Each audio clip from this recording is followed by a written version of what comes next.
There's something that we don't talk about enough, and that is the guilt and the shame that comes from decluttering. Decluttering is supposed to be freeing, but there's often some guilt that you've been wasteful. And if you care about sustainability, decluttering can feel like a contradiction. You spend good money on quality pieces and you try to do the right thing. And now, are you supposed to just let them go? And where should they go? So if you have any of these feelings, let's talk about it and why it's okay to let go.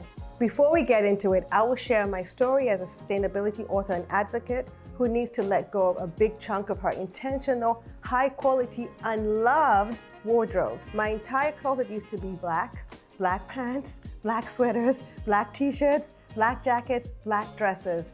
For years, this was my style, my forever wardrobe. It was easy, timeless, and simple. And these weren't fast fashion pieces. I invested in quality because I cared about sustainability.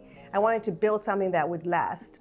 But my body's changing. Perimenopause is having its effect and things don't fit quite like they used to. Clothes that I loved, spent good money on, and bought with intention don't fit the same way anymore. But also now I want to add some color, not just black. And this is where the guilt sets in. How can I be sustainable and intentional and decide that, oh, I want to change my aesthetic? So at the moment, I have clothes that I am not wearing, and keeping clothes that you are not wearing isn't sustainable. It's just storage. So I started to give myself what I call sustainable fashion permission slips. Your body is changing, and wanting to change your style aesthetic isn't failure, it's just life. And decluttering doesn't mean that you've been wasteful. Let's go through my fashion permission slips. Permission slip 1, you have permission to outgrow your aesthetic. In my case, my all black era served me. It helped me feel put together when I needed that.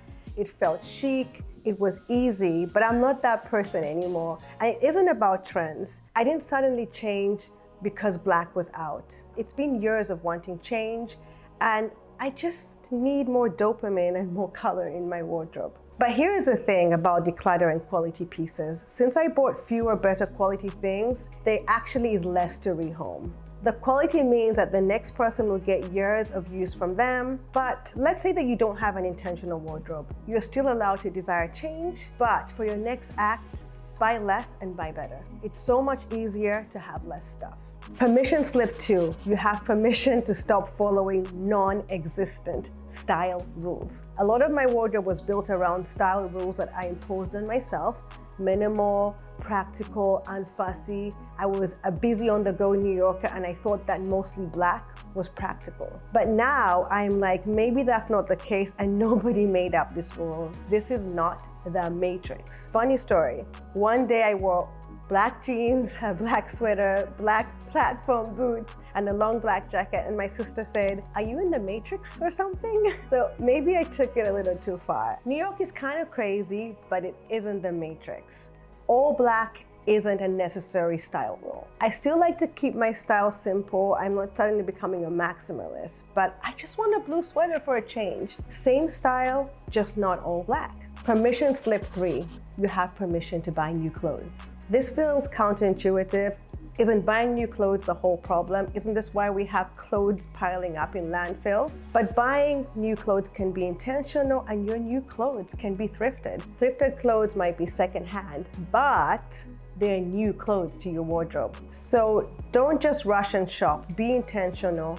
A few high quality intentional pieces you wear every day are sustainable. Impulsive shopping is the problem. The goal of conscious consumption was never to never buy anything again. It was to buy better and buy with intention and buy less. Permission slip 4. You have permission to admit that quality clothes can be wrong for you. This one's personal. I would be lying if I told you that I didn't regret some of my ethical, sustainable pieces. Early in my sustainable fashion journey, I discovered amazing brands, connected with their values, and I loved their beautiful pieces. But if I'm honest, not all of them worked for me. Not because they were bad, not because they were poor quality, but because something just wasn't right. And where are they now? They're unworn or worn once in my closet. You know, there's no shame here. clear. My intentions were right, but now I know better. I know what works for me and what doesn't. Quality matters a lot, but quality alone isn't enough. When you're decluttering, the question isn't whether something is well made. It's also whether it's something that you're actually going to wear. If not,